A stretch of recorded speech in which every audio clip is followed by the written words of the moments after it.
मैं शिवानंदन राय समग्र क्रांति पाठशाला यूट्यूब चैनल पर सबों का स्वागत करता हूं।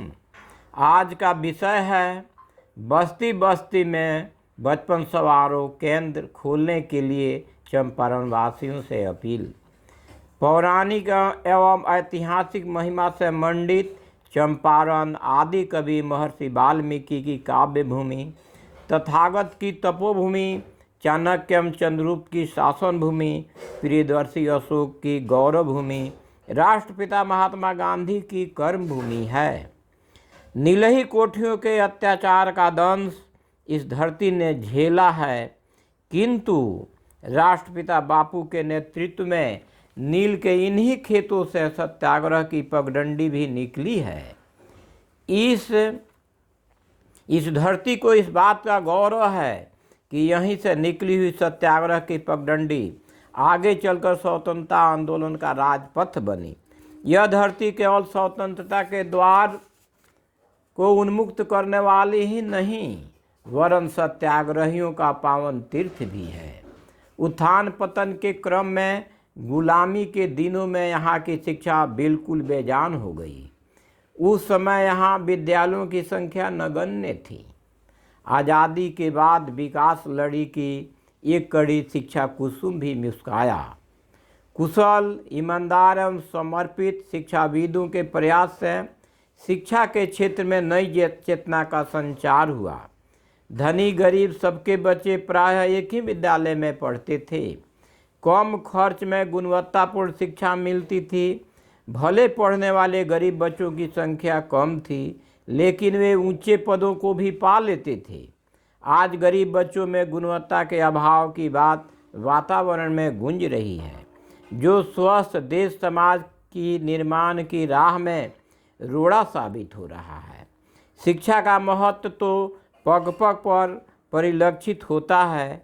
मनुष्य जीवन को सफल और सार्थक बनाने के लिए शिक्षा प्राथमिक शर्त है। शिक्षा विहीन मनुष्य वस्तुतः पशु की श्रेणी में माना जाता है। कहा जाता है कि शिक्षा के समान दूसरा नेत्र नहीं होता।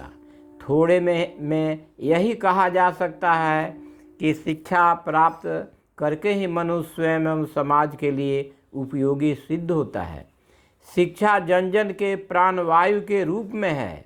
इसमें संदेह नहीं कि शिक्षा के महत्व को ध्यान में रखकर केंद्र एवं राज्य की सरकारें अपने अपने स्तर से प्रयत्नशील हैं। सफलता भी मिल रही है। शिक्षा में सुधार हो, इसके लिए जरूरी है सरकार के साथ साथ जनता की भी भागीदारी बढ़ चढ़कर हो। इसी लड़ी की एक कड़ी शिक्षा विकास समिति पूर्वी चंपारण है, जिसका एक मुख्य उद्देश्य है विद्यालय समय के अलावे समय में बच्चों को पढ़ाकर उनमें गुणवत्ता लाने, उनकी देखरेख कर उनके मानसिक विकास, शारीरिक विकास कराने के साथ गांधी जी के विचारों को उनमें भरने जैसे कार्य करना।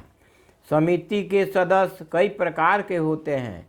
टोला गोदधारी, साझा टोला गोदधारी, ग्राम गुरु, आर्थिक सहयोगी, आम सदस्य इत्यादि। बचपन समारोह केंद्र की स्थापना करने के संबंध में चर्चा करना चाहता हूँ। सबसे पहले उस बस्ती के लोगों के साथ एक आम बैठक की जाती है। इस केंद्र का संचालन कैसे होगा, इस संबंध में बताया जाता है। माह में एक आदमी को एक दिन 2 घंटे का समय केंद्र पर पढ़ाने में देना होगा। कोई व्यक्ति नहीं पढ़े हैं, वे भी समय दे सकते हैं। वे बच्चों का देख रेख करें। इस तरह अगर 30 आदमी तैयार हो जाते हैं तो केंद्र का संचालन आसानी से हो पाएगा।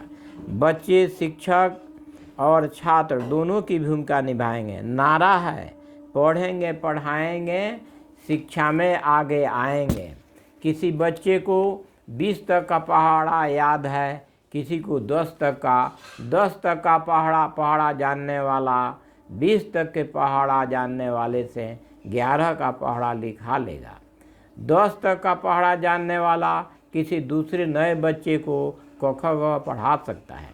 गांव के बहुतायत बच्चों में गुणवत्ता का अभाव है। गुणवत्ता संपन्न बच्चे ही सफल नागरिक बन पाते हैं। अतः चंपारण वासियों से अपील है कि बस्ती बस्ती में बचपन समारोह केंद्र को खोलकर बच्चों के भविष्य को गढ़ें। इससे देश का भविष्य भी सुनहरा होगा। यह संदेश देश के कोने कोने में पहुंचेगा। एक भाव है, बचपन समारोह केंद्र खुलेंगे, बचपन समारोह केंद्र खुलेंगे हर कस्बे की बस्ती बस्ती में। बचपन समारोह केंद्र खुलेंगे हर कस्बे की बस्ती बस्ती में। ओहो गरीब बच्चे भी झूमेंगे सदा गुणवत्ता की मस्ती में। ओहो गरीब बच्चे भी झूमेंगे सदा गुणवत्ता की मस्ती में। दिखेगा गांव समाज हस्ती में, दिखेगा गांव समाज हस्ती में। हर कस्बे की बस्ती बस्ती में। हर बच्चा सही आदमी बनेगा, हर बच्चा सही आदमी बनेगा। हर दिन सुमार्ग पर चलेगा, पानी नहीं भरेगा कश्ती में। हर कस्बे के बस्ती बस्ती में। हाथ बढ़ाएं पुण्य काम में, हाथ बढ़ाएं इस पुण्य काम में। रोशनी फैलाएं हर गांव में, तभी जीवन चलेगा मस्ती में। हाथ बटाएं इस पुण्य काम में, रोशनी फैलाएं हर गांव में। तभी जीवन चलेगा मस्ती में। हर कस्बे के बस्ती बस्ती में। बचपन समारोह केंद्र खुलेंगे हर कस्बे के बस्ती बस्ती में। जय हिंद।